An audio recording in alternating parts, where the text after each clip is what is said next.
Okay, I'm using the two telescopes, of both of them 4" approximately. This is a Skywatcher 100mm f500, that is f ratio of 5, short tube with a 6mm Vixen SLV, and using with the Meade ETX105 4" again, and with the 18mm BST Starguider ED.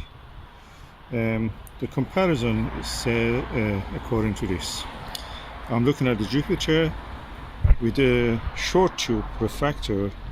You can see a lot of details on the planet, the cloud belts, and but I can also say that there is plenty of chromatic aberration.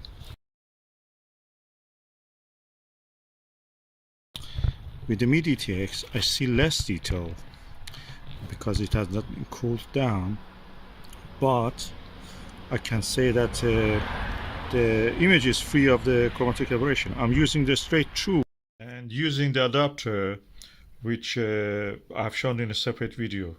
I have a video about that.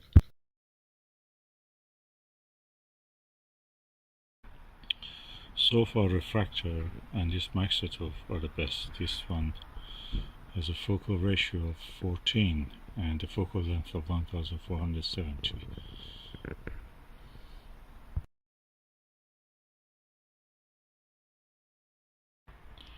This is Skywatcher 4" short tube refractor. So far had the best and most readily available image. Okay, I'm now using also the Skywatcher Heritage 4" 100mm focal length, 400mm, and f ratio 4. This gives you the widest angle possible, and because it has no collimation screws, I feel that the image of the Jupiter is out of collimation. I cannot see much detail. I see barely some of the cloud belts, nothing more than that, barely. Maybe south and north equator belt are not easily visible. I wish it could be collimatable. Even the little Gilbert that I had as a the kid was, you could collimate it. This one you cannot collimate it. It's the widest angle telescope, so it's for deep sky observation quite good, but for the planetary, I mean in this case Jupiter, is not good. Maybe it's good for the moon, but for the planets like Jupiter you don't see much details. So out of these telescopes, so far the best one is that refractor, although it has a lot of chromatic aberration. Then comes this without chromatic aberration, the Meade ETX105, but the clarity is less. Of course, this is just out of the warm room and to this environment. Refractor was ready to observe. This probably needs a little bit, acclimatization, temperature, equilibrium, and this one is just out of collimation. You cannot use it really for this kind of observation of the planets. And this is Skywatcher Newtonian. Although I had the widest field of view, and I used the eyepiece, which was a 4mm Skywatcher Nirvana, it didn't show much detail on the planet, mainly because it was not possible to collimate it. The telescope is out of collimation. It's good for wide-angle view of the deeper sky objects. As I mentioned, this Skywatcher Heritage 100mm telescope is not good for observing planet. Probably for the moon, but not much even for that.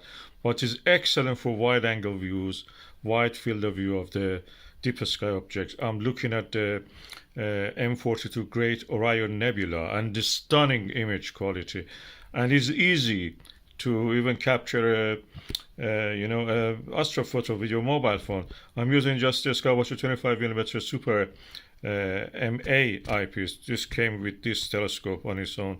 On a small Dobsonian mount they come. That's excellent.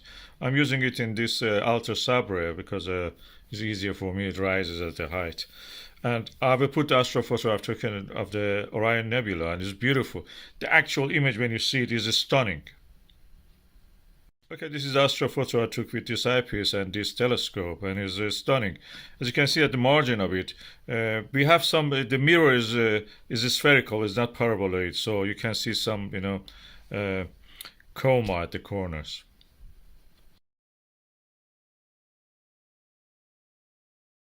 And just now, try to take an astrophoto of the M45, the Pleiades. The star cluster, famous star cluster. It was really nice, and I was able actually to take the whole cluster. It's really wide angle, really excellent in that sense. I have tried it with a lot of telescopes. None of them showed this as good as this one. The really wide angle view of this telescope. This telescope reminds me of the Astroscan 2000. That is also 4-inch, 4.5-inch. This is easier, it's cheaper, it's available. The Astroscan is not available, and you cannot get it unless it's second-hand. It's not easy to get it. This telescope is excellent for deep sky. I recommend it for that purpose. For the planetary, probably you should get a little refractor, 80mm or 100mm. 4-inch will be enough. Or something like a Skywatcher EVO Star 90mm. That's excellent.